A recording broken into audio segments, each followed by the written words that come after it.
Welcome to the Regulatory Policy Seminar. I'm Joe Aldi, the Faculty Chair of the Regulatory Policy Program at the Mosafak Rahmani Center for Business and Government at the Harvard Kennedy School. Let me open with a few reminders regarding the logistics of our online seminar. We are recording this seminar and we will post it online.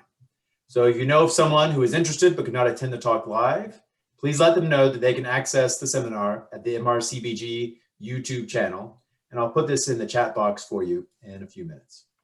You can also remind friends and colleagues to register for Zoom links for each seminar at the RPP webpage, and I'll also put that URL in our chat box. Today, we will take questions through the Q&A function in Zoom, so please click on Q&A at the bottom of your Zoom screen where you can type out your questions. At the end of the speaker's presentation, I will take the questions and pose them to him. We are thrilled to have returned to the Regulatory Policy Seminar our old friend Michael Fitzpatrick, who is here to present his talk on challenges and opportunities of artificial intelligence and digital policy over the next decade. Michael is head of global regulatory affairs at Google and leads Google's Regulatory Affairs Center of Excellence. He focuses on all aspects of digital policy and regulatory process, including artificial intelligence and content moderation. Prior to joining Google for almost 8 years, Michael served as the head of regulatory advocacy at General Electric, where he was a member of the Global Government Affairs and Policy Senior Leadership Team and coordinated GE's advocacy on issues involving energy and environmental issues, rail, aviation, healthcare, AI, additive manufacturing, spectrum, and commercial drone regulation. GE covers a lot of parts of the economy, which means they cover a lot of the federal regulatory space. As you know, because we've had the pleasure of having Michael join us before, he also served for 3 years in the Obama administration as the Associate Administrator of the Office of Information and Regulatory Affairs at OMB. So he served as the OIRA's #2 official. He helped the Obama administration in the development of regulatory policy and in the coordination of White House review of significant executive branch regulatory actions. Michael, welcome back to the Regulatory Policy Seminar. Thank you, Joe. It's a pleasure to be here. I know everybody's been having a boring, relaxing week with nothing going on, so I'm glad to act as a little bit of a diversion to all of that boredom and inactivity.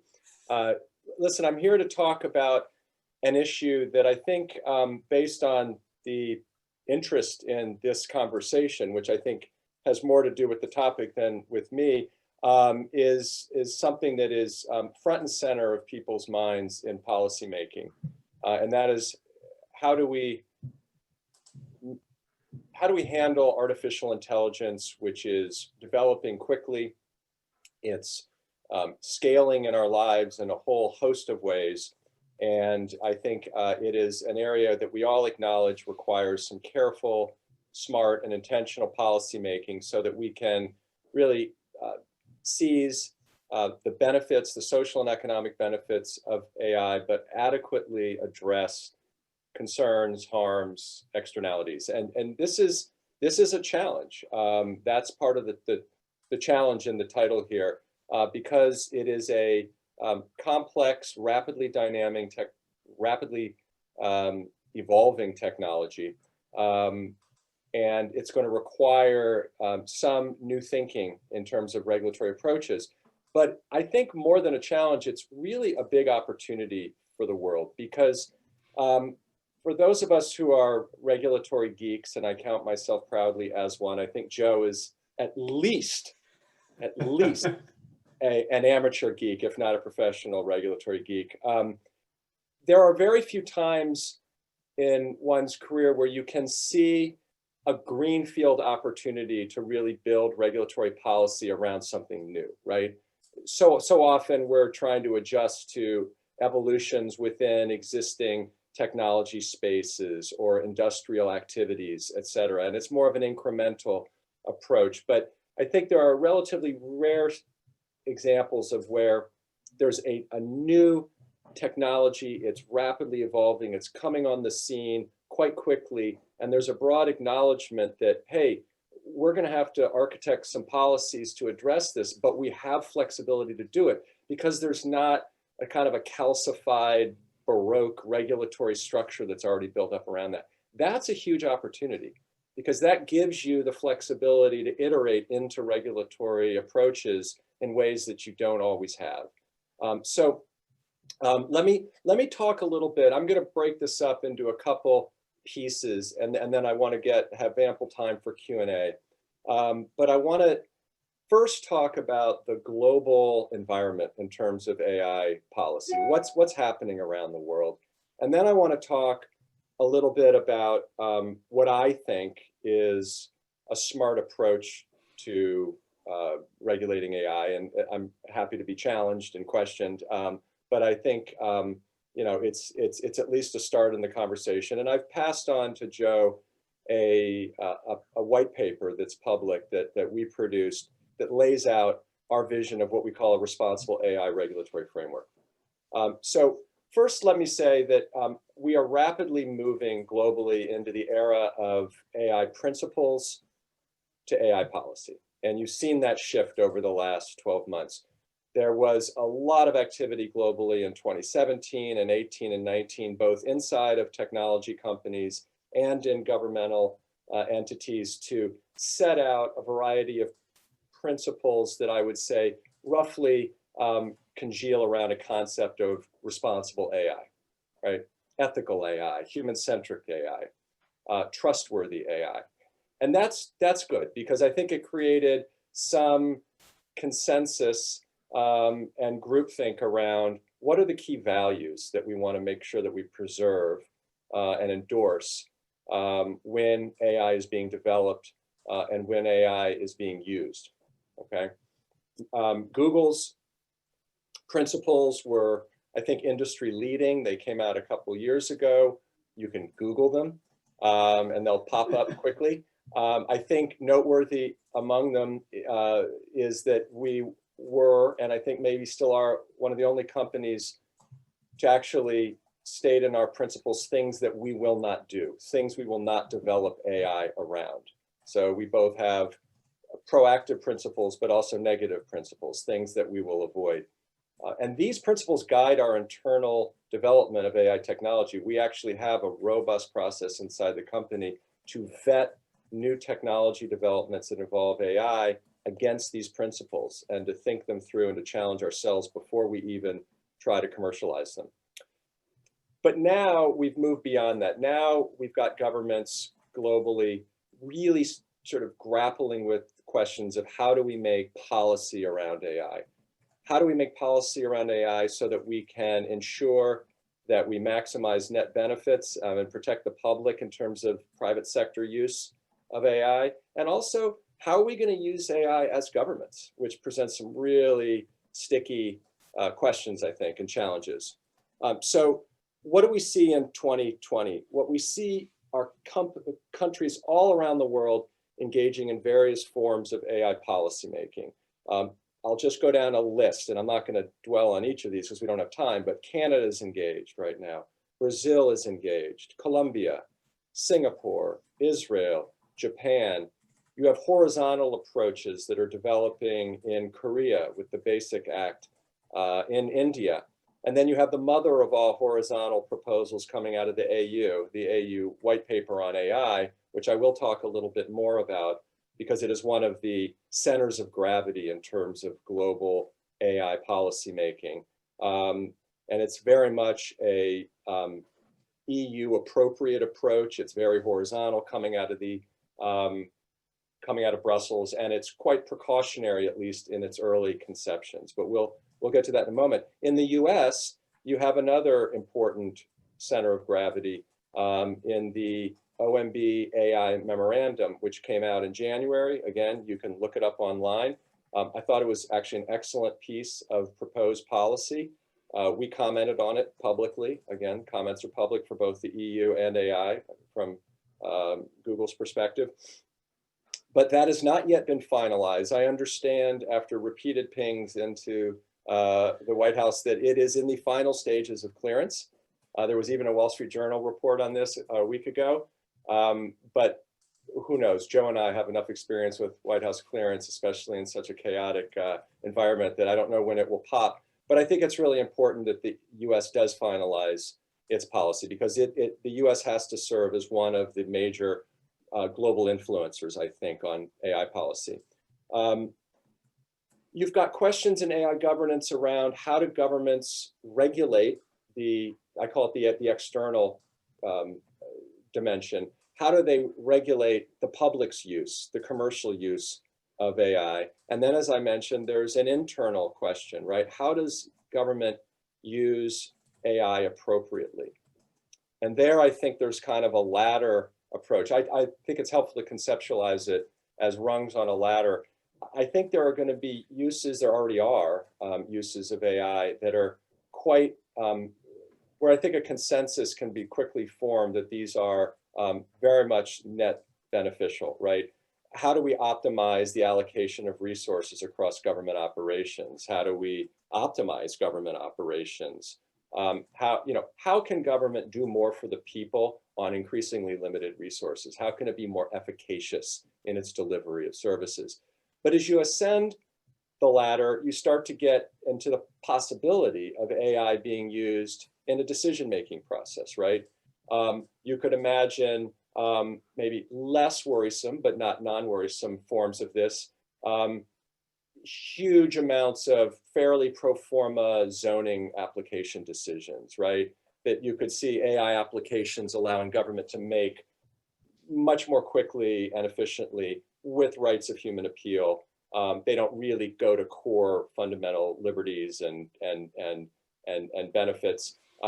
But what about the allocation of substantial and material government benefits to people, qualification for those, or even adjudication of decisions that have a major monetary impact on people or even implicate their freedom?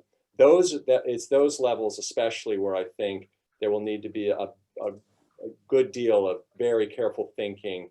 I don't even think the tools are really available at scale now, but I'm confident that they will start to be in the next years, and that will require careful thought. Back to the global environment, what you're also seeing globally are multilateral efforts for countries to come together and think through principles that are a little more binding or influential in terms of driving national policy, and to pool resources around research and development and developing empiricism around thorny questions in AI. And so here you see the OECD being a major player in this space, and I think appropriately so. You see a new initiative called the Global Partnership on AI, which sprang initially from efforts by Canada and France in the G7, now joined by the US, the rest of the G7, and countries like Australia and New Zealand and Japan, and I think Singapore. And so it's really gaining sort of G7 plus. That is loosely affiliated with the OECD, but it's an important forum for development. UNESCO is getting into the game at the UN. And then you see efforts spawning from the G7 and G20. All good. I think I worry sometimes about a lack of coordination. There's an awful lot of also roundtabling and seminaring. I mean, here I am at Harvard Kennedy School talking about this, but but this is different.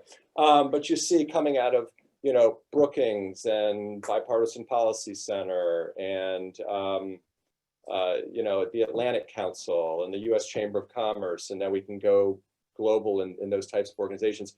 There's lots of initiatives that are getting going to try to inform the policy process. My concern sometimes is, are these sufficiently coordinated? Are they unique, or are we all just sort of duplicating efforts in a lot of ways? And then the last thing I'll say before I turn to what I think are some of the principles of good AI regulatory policy is standard setting organizations like ISO and IEEE and MLPerf for machine learning performance. These are important to develop standards that are technically based around AI. I'm a big fan of standard settings in general. I'm a big fan of standard settings informing smart regulatory policy, because I think you're crowdsourcing expertise and perspectives.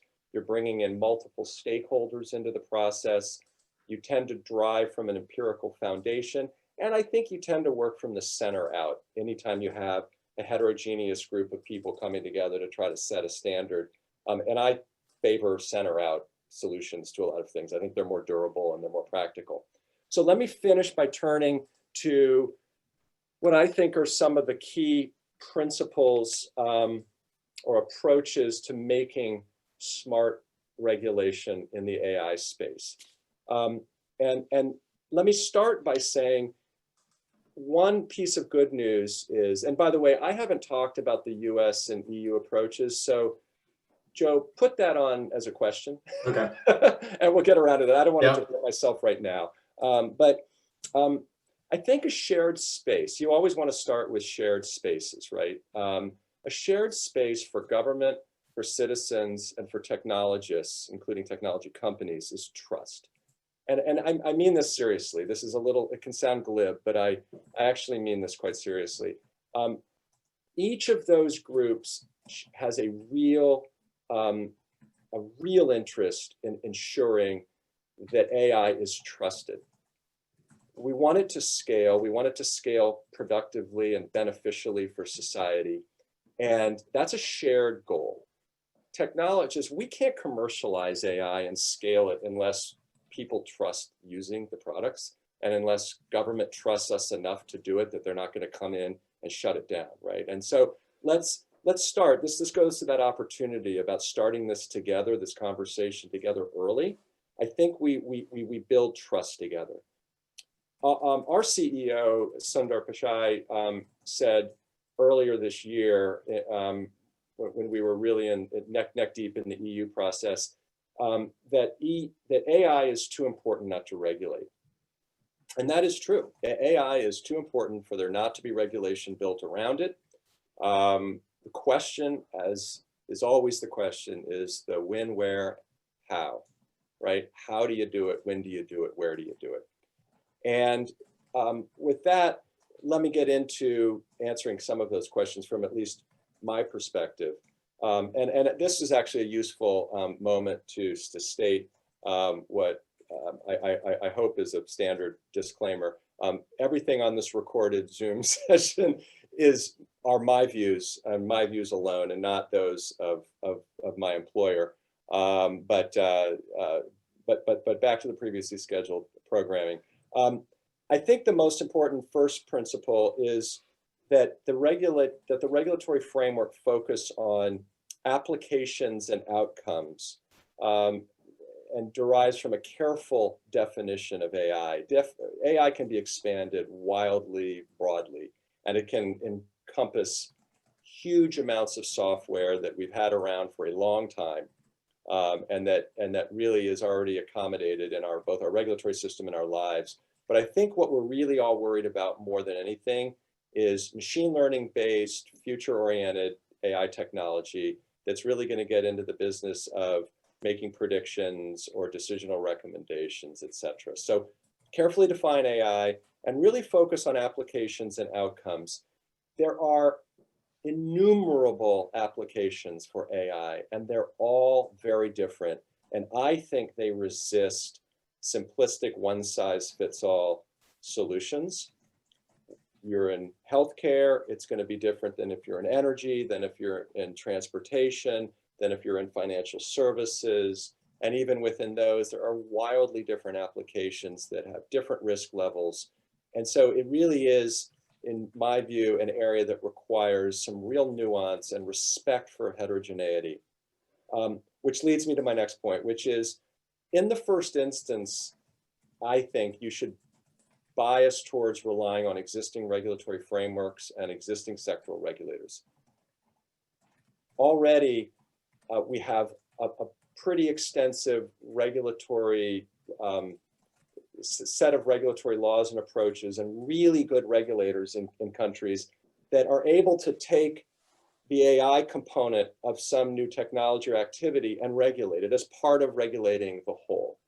You'll see this in automated transportation, for instance, where I think NHTSA is well positioned to handle that in the US, or commercial drone activity, especially beyond visual line of sight activity. I think FAA, until disproven, is a perfect regulator to try to handle that in the first instance. At the FDA, they've done a terrific job so far of trying to deal with AI in the context of healthcare applications and medical devices. So in my view, until proven otherwise, lean on existing regulatory frameworks and regulators. Take a proportionate risk-based approach. This is meat and potatoes kind of good regulatory policy. But I think it's super important in the AI space where there's a lot of smoke and worry and Sturm und Drang around AI and killer robots and it's going to take over the world. We're not there. I don't know if we'll ever be there, but let's just keep our feet firmly rooted on the ground and understand that there are a wide range of AI applications that involve a wide range of risk factors. And let's make sure that the regulatory solutions are proportionate and based on a real assessment of risk that involves, probability and severity and scale, not just one of those. And that we carefully consider a couple questions, issues. One, the highest risk application may also be the highest value application to society. And so let's be real about that. Second is let's look at the opportunity costs, the substitution risks of not using AI, okay? The baseline should be, the human-based activity, for instance, right? And there's a real opportunity cost in many circumstances of not using AI. I'll do one quick example. If you're going to use commercial drones to inspect critical infrastructure like wind turbines or refineries or pipelines or transmission networks, electricity transmission networks, all right? There will be some risk that a drone will malfunction, will come to the ground and could hit someone, okay? So if that's the case, then let's analyze that and let's not just look at the severity of the harm should that happen, but let's look at the probabilities. But then let's also step back and say, but wait a minute, what is that drone activity substituting for? It's probably substituting for a guy or maybe a woman in a hard hat, climbing a 300-foot wind tower to inspect it, or to climb all over a refinery, which is full of incredibly hot, highly explosive machinery, or working along high voltage wires. And people die in these roles, right? One of the most dangerous places on earth is the Permian Basin, where oil and gas workers zoom around in unlit dirt roads inspecting oil and gas pads, and they die at a shocking rate. If you can do that with drones, you're saving lives. So let's make sure that when we assess the risk and the benefits of that drone use, we're not just looking at it cabined in the specific use of that drone in that moment. Let's look at the risk substitution and what it's replacing in terms of human-based activity. All right, I've just got 3 more, Joe, so don't worry, we'll have plenty of time.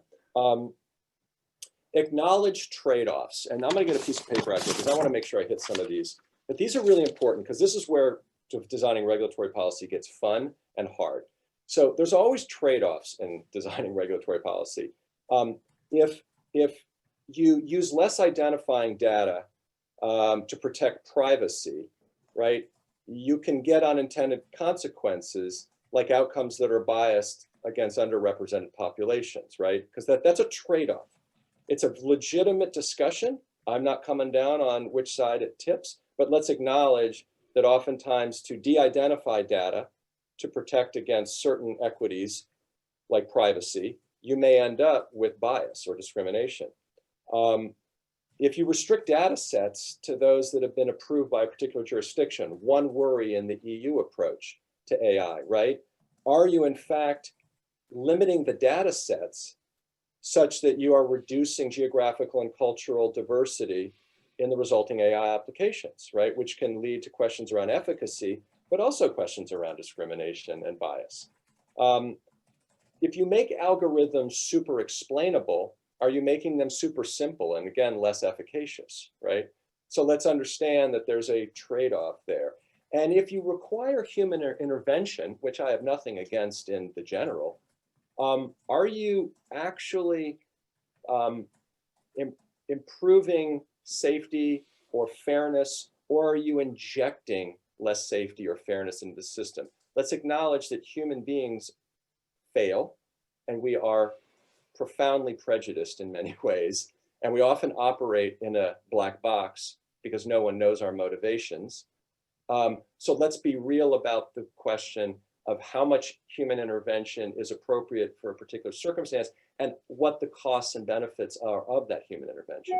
And then the final area is the use of just relying on building international standards, which I've already spoken to, so I'll move past it, but also promoting interoperability in AI approaches, regulatory frameworks. And interoperability is a really valuable goal, I think, because not only is data sharing something that really leads to more robust data sets, that leads to more efficacious AI applications, but cross-border research can pool resources and share values, and interoperability can lead to a better ability for the world to use AI solutions to attack broad-scale global problems, right? Like climate change, like a pandemic. So let's work towards, as much as possible, sort of a global consensus, or at least a global consensus built on democratic national values, right? Which is one of the big geopolitical questions in AI policy that we'll get to. So that we can be most successful in using these tools. So the two things that I haven't dealt with off the top of my head, Joe, which are a little bit related, are the US and EU approaches, and also sort of the geopolitical question about democratic nations versus authoritarian nations in terms of battling over AI policy. But I'm going to throw it back to you to kind of curate the discussion. Great. Thank you, Michael. That was fantastic. I see we already have a number of questions in the Q&A box. I would like to remind everybody that if you have a question for Michael based on his presentation, or if you have a question for Michael because he didn't address something that you would like him to address in this AI regulatory context, please click on the Q&A button at the bottom of your Zoom screen and type in your question, and we will try to get to those. I want to first go to this issue about the EU and the EU approach. And it's interesting that you mentioned early on in your remarks about how the EU is using a precautionary approach. Now, the EU has used in other regulatory contexts a so-called precautionary principle. I'd be curious to get your sense of what does it mean to be precautionary in the AI space? How does the EU operationalize that? And then use that then to segue to how we think about the EU and the US and what they may be doing going forward on AI and its, and its regulation. Sure. So first of all, reminding myself and all of us that I'm speaking for myself, we are obviously heavily engaged in a very constructive way in providing input and comment into the EU policymaking as well as the US policymaking and virtually everyone I mentioned around the world.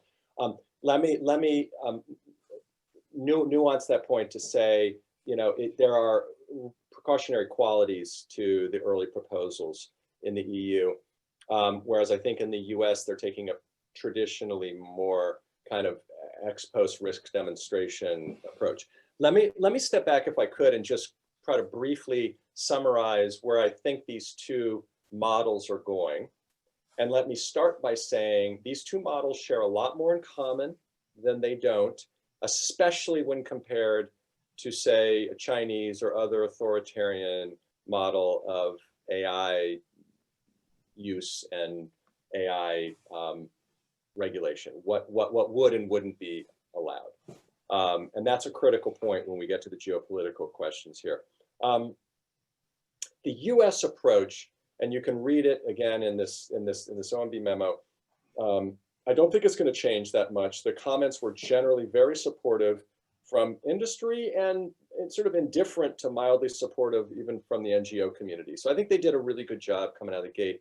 And it's very much a 1.0 version, which I favor. Like, let's iterate into this rather than jumping to the kind of, I used this term before, but sort of the more Baroque framework, because we want to see how these technologies develop and where the externalities really are and what the benefits really are. And the US approach is very much risk-based, very proportional, very application specific, Very much not one size fits all, and very much let's rely on existing regulators and regulatory frameworks to address these questions.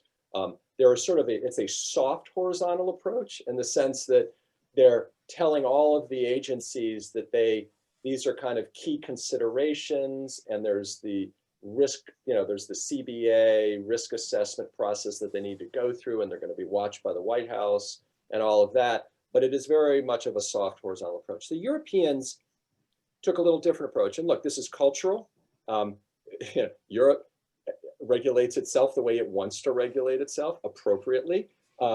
Brussels' role is a pretty horizontal role. It's like, that's why the EU is there, is to do horizontal stuff, right? That's its purpose.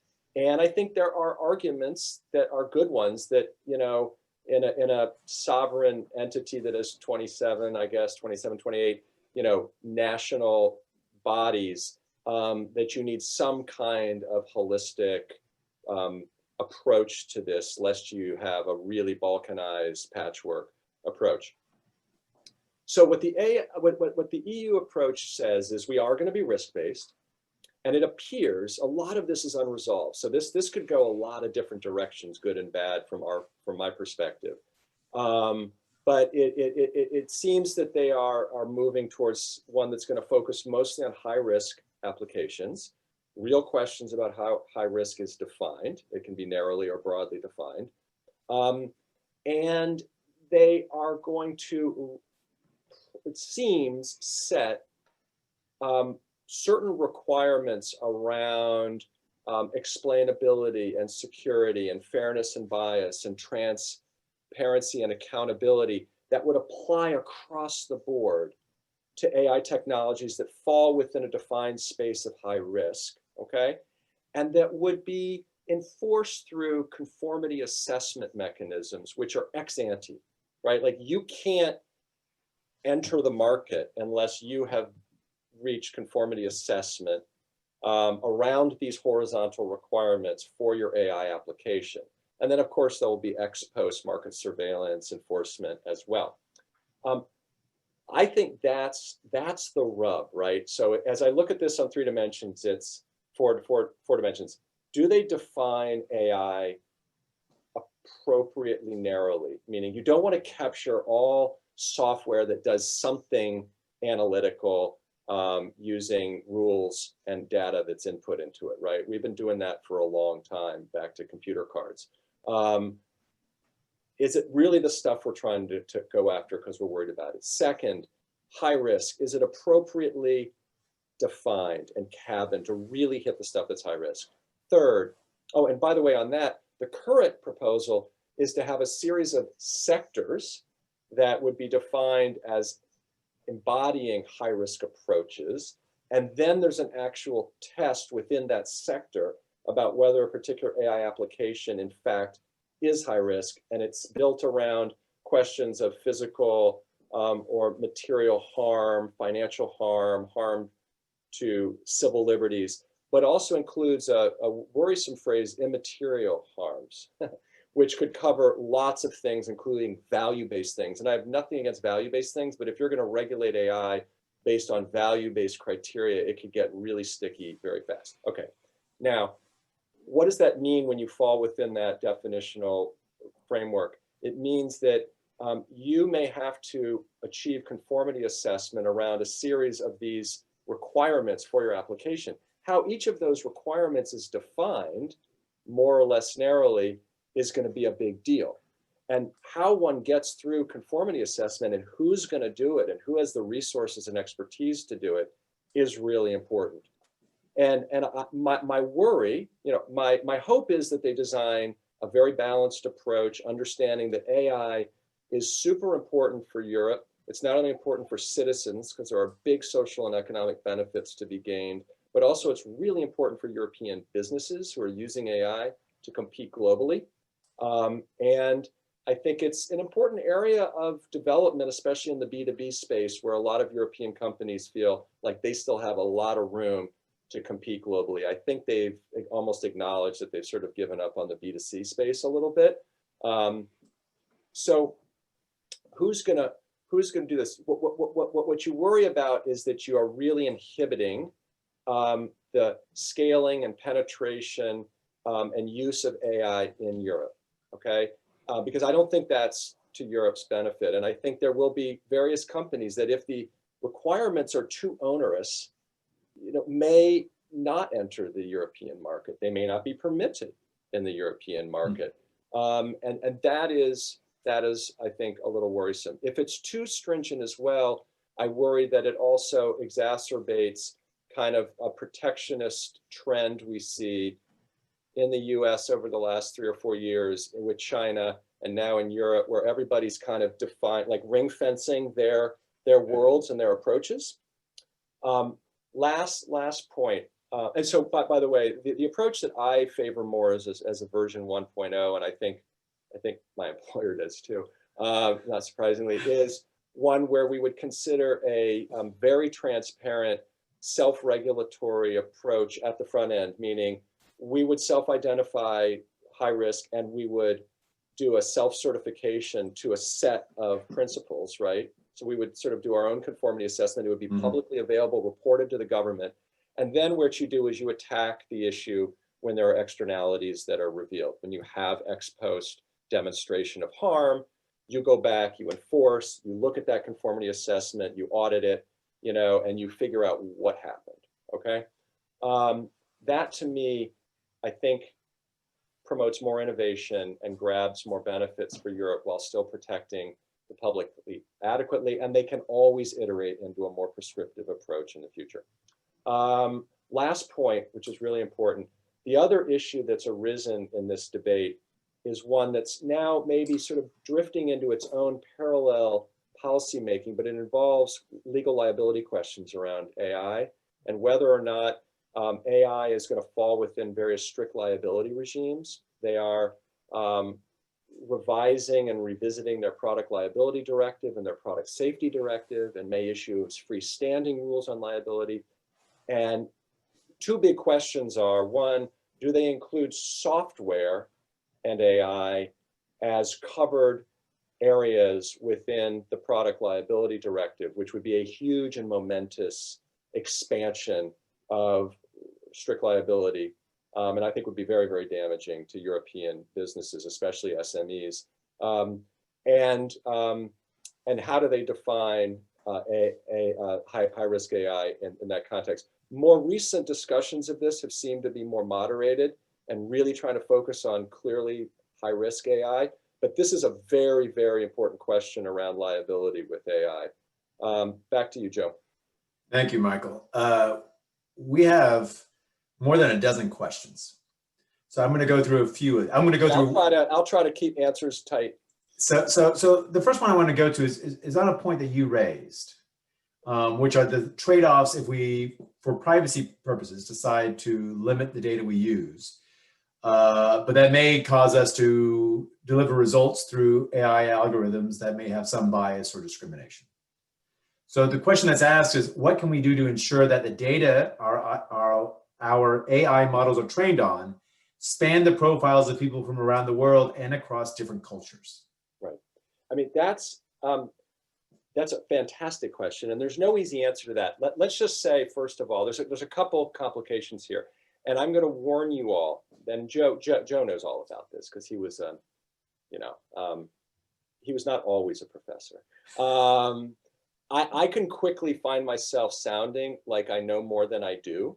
And so I'm not going to bullshit you on that. So I'm going to go as far as I'm comfortable going, and then I'm going to stop because some of this gets incredibly complicated and technical. And frankly, that's one of the huge challenges that policymakers have, is that even sometimes pretty experienced regulatory advocates for businesses can only go so far in explaining what happens in there. But let me attack this a couple ways. One,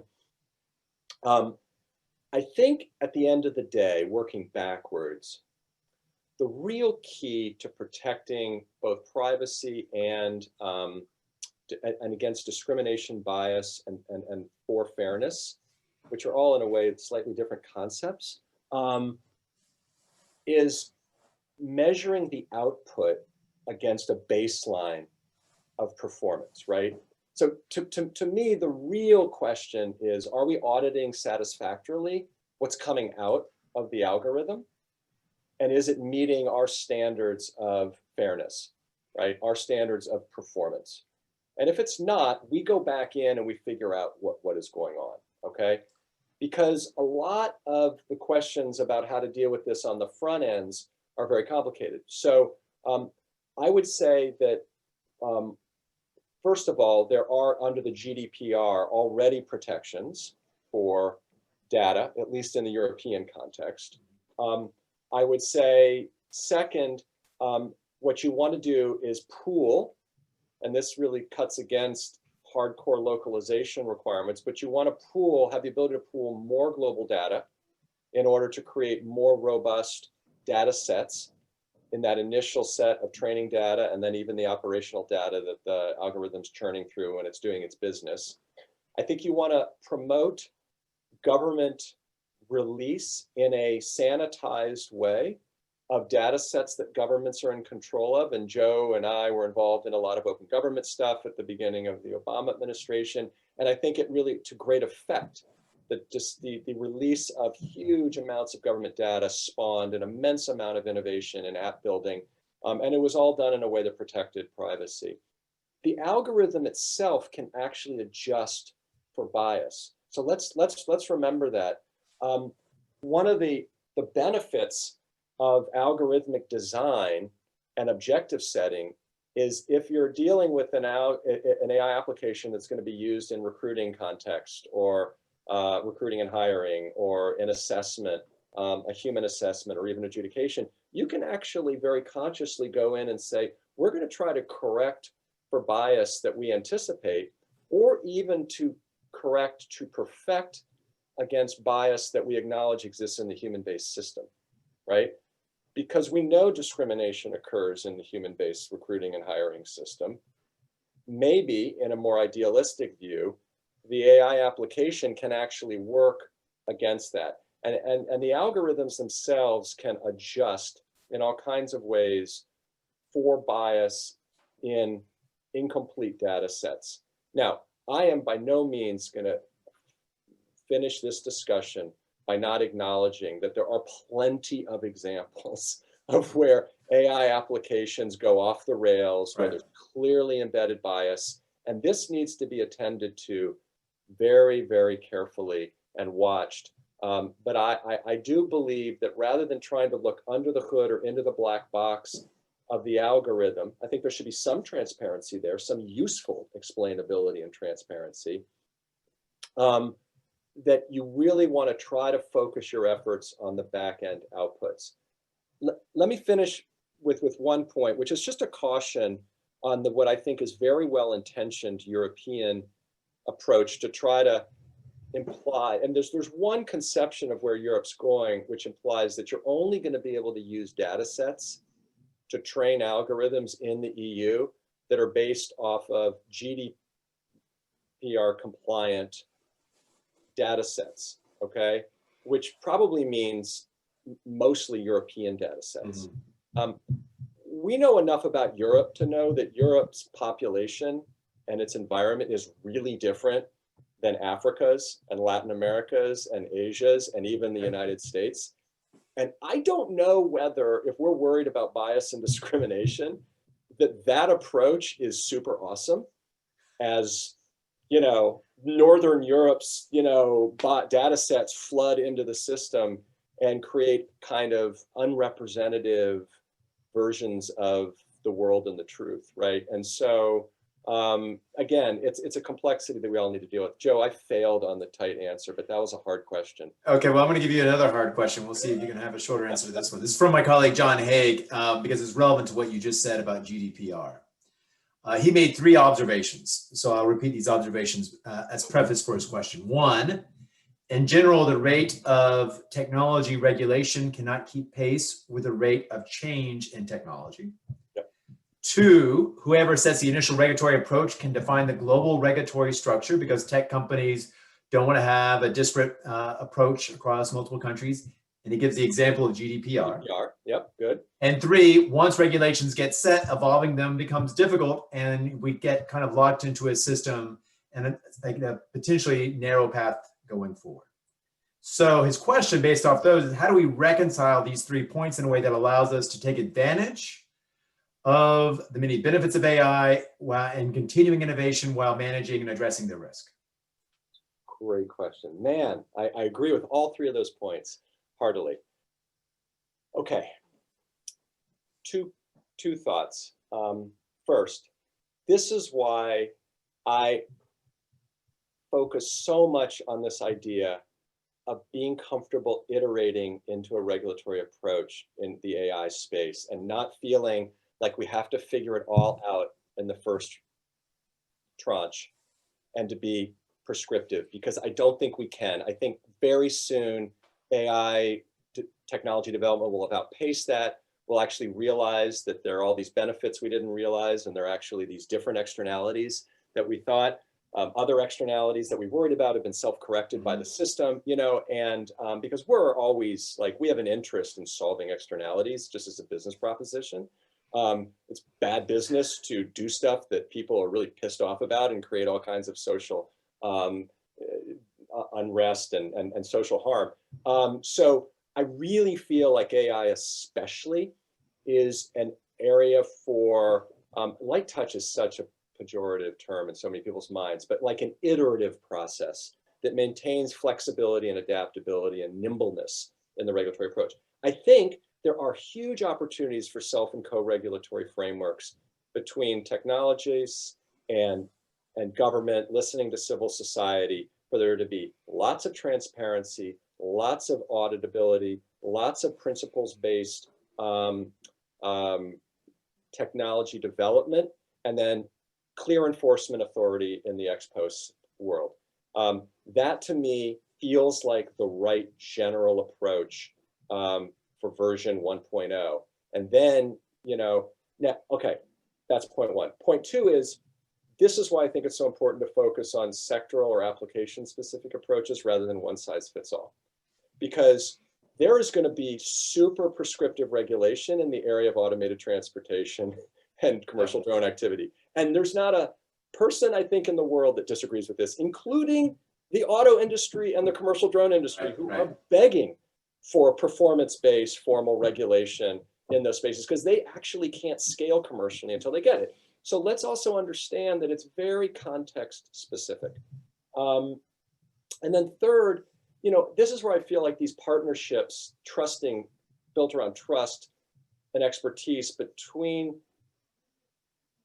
technologists, technology companies, and regulators is so important, because they're never going to keep up with the change. Like, we can barely keep up with our own change, okay? And one of the reasons I'm at Google is, like, we are radically trying to reorient our own thinking about how we're going to interact with a inevitably regulatory future and how we can thrive in it while meeting all the objectives of regulators, right? Like, let's think of a new conception of our relationship with regulators. And that's what I did at GE, because all we did was get regulated at GE in everything we did. And for all of GE's problems in the last 4 years, it really didn't have anything to do with regulation. Regulation was usually better than worse in my experience there for GE. So we've got to create those partnerships of trust. Now, one last point on AI versus GDPR and this global race to set the standard. You know, Europe, I think they almost acknowledge explicitly that one of their big new exports is regulation, right? Like, they love this idea of, we're going to design a regulatory framework and we're going to export it. And they did it pretty successfully with GDPR. And I think, you know, tech companies and others in the US have been pretty vocal that they would love a nationwide privacy, you know, framework developed by Congress and legislation that probably derives from GDPR. There's a lot of value to that on everybody's part, right? So bully for that project. AI, I think, is different. And here's why. One, I don't necessarily think that the EU approach is actually going to be the best one globally, although it beats the heck out of an authoritarian approach, and that's why the US and the EU have to maintain those connections and understandings that they share more ground than they don't. But AI, to me, is different than privacy or content moderation. Those are very normative areas of policy that are based on social values that Europe has, or that the US has, or that Brazil has, or that Japan has, right? And they are important to ordering one's own society and how we interact with each other, and what are the norms and values that we think are important. AI is different. AI has a piece of that, to be sure, but AI is also about raw economic power, raw national security power, right? Raw military power. This AI is a tool, right? It's an actual like thing. It's embodied in technologies, and it's an approach to technology that can give countries big economic benefits, big national security protections, and big and enhanced military power. And for that reason, I sense that countries are being more cautious and realpolitik about their approach to AI, because you have these sort of raw geopolitical national interest aspects to regulating GI that you might not have in the area of privacy or content moderation. Back to you, Joe. Let me ask one more AI question, and then I'm going to close our session to pivot a little bit and ask for your thoughts about sort of the future of federal regulatory policy, since there might be a change of pace in this and how the federal government approaches regulation. But this question from another one of our attendees gets to the issue of the transition from regulation 1.0 to, I don't know if it's 1.1 or 2.0 or what have you. The 2.0, yeah, the 2.0. So you mentioned relying on existing regulatory frameworks and regulators for AI policy and regulation, quote, until proven otherwise. Can you talk about a little bit about what the proof of otherwise might look like, and what then, and where do we go from there? Sure. So let's first acknowledge that all existing regulatory frameworks are not going to be fit for purpose necessarily for AI, or it may not be sufficiently fit for purpose. Like you can muddle through, but they could be better. Right. And so even there's probably room for the respective legislative bodies who oversee that particular part of regulation to try to update it and modernize it so that it can better encompass some of the unique issues that go along with AI. Second, we need to ensure that regulators have sufficient resources and expertise to do this, and that probably is a national commitment in my view. You gotta give regulators the expertise and the resources and the tools they need to do this right. So you have to have a commitment to good governance. You know, there will be areas where I think the existing, there are clearly going to be gaps where I think it's appropriate to fill the gap with new legislative authority that empowers regulators to regulate in that space. I think my general caution, though, is just to impose across the board horizontal hard requirements that are enforced, especially in a hard ex-ante regime, because I just think that cuts against the nuance and the heterogeneity and the complexity and the dynamism of what you're really going to face as regulators. Now, how does it fail? You know, it fails because it becomes apparent in then the operation that that there needs to be more regulation, right? I mean, look, we do this in the US all the time, right? We don't regulate everything just because there could be a risk of harm. We regulate in areas where there's a demonstrable risk of harm, and our society is pretty safe and pretty successful, and it's a hell of a lot more so than it was when I was born in 1965, and we've done a good job. And we've, I think, struck the balance pretty well between economic growth and public safety.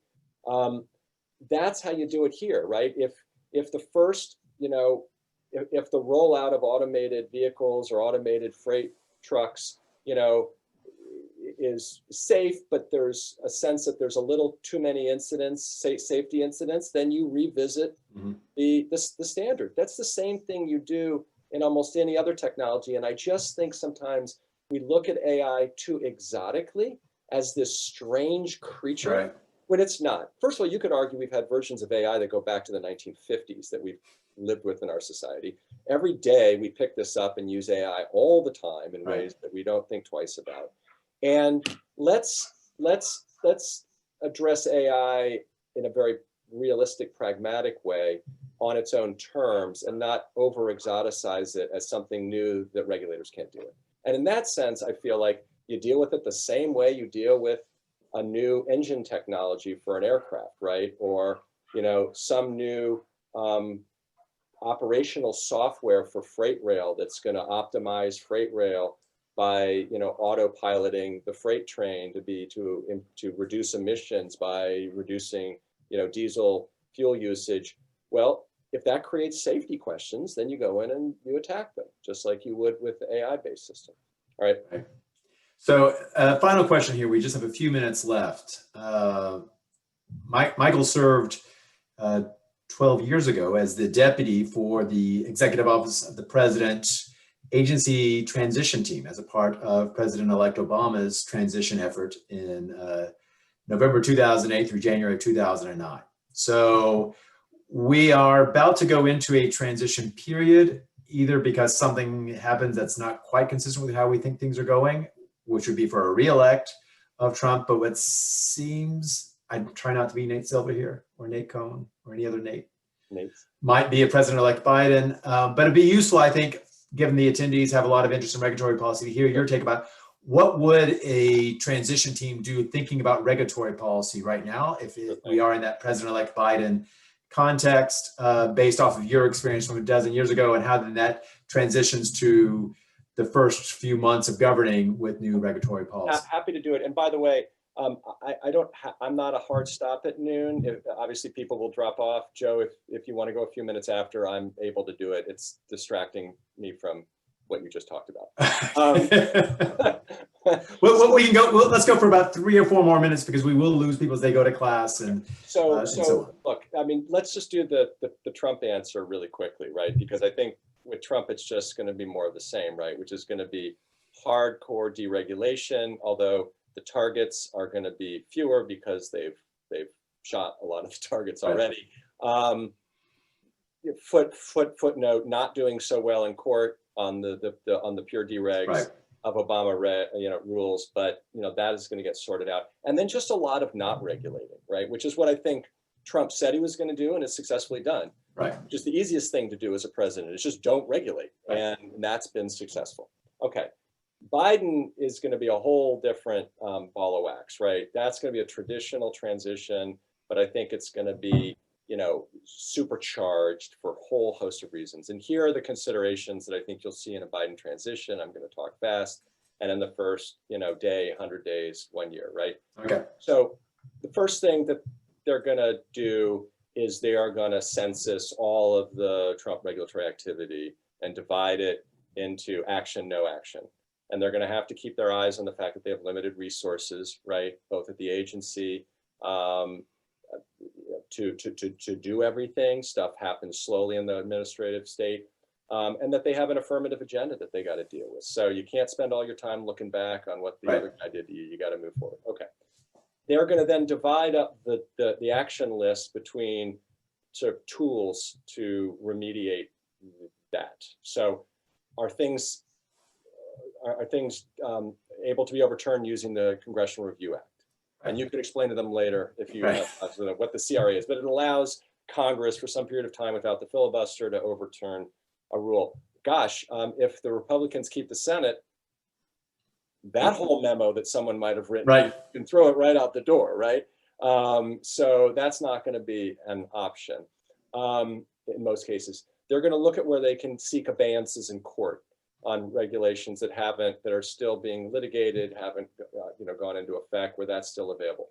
They're going to look to use IFRs to reverse rules that came out as IFRs, interim final rules, which is a more expeditious process, and this administration's used it aggressively. They're They're going to look to overturn guidance with guidance, which you can do a little more quickly. Right. And they're going to eliminate with a flamethrower a huge amount of executive orders that were issued. Okay. And then the really hard work starts, the stuff that Joe and I were involved with for 2 or 3 years. And that is, how do you do new rulemakings to not just make new rules, but to overturn or modify rules that the prior administration did?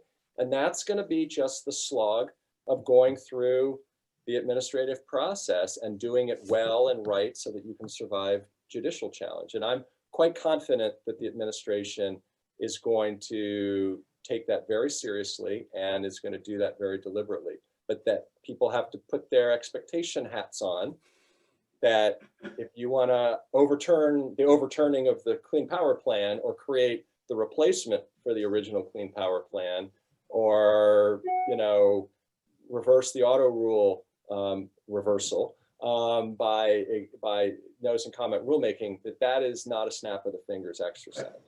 All right. Great. Michael, before we wrap up, let me note that we in the Regulatory Policy Seminar will meet again next week, Thursday, November 12th at 12 p.m. for a presentation on what do the data reveal about the absence of Black financial regulators by Chris Brummer, the Agnes N. Williams Research Professor at Georgetown University Law Center. Michael, I wish we had more time. This has been fantastic. It was clearly a topic that excited our attendees. We had a lot of people come to the seminar, a lot of questions. Unfortunately, I didn't get through all of those. I apologize to our attendees for not being able to do that. But I hope we can have Michael join us again in the near future, and hopefully on campus. But with that, let me close by saying, Michael, thank you so much for joining us again. It's great to see you, and hope we have more certainty in the near future in our lives. Thanks again. Thanks to everyone who joined. Good luck. Thanks. Take care. Bye-bye.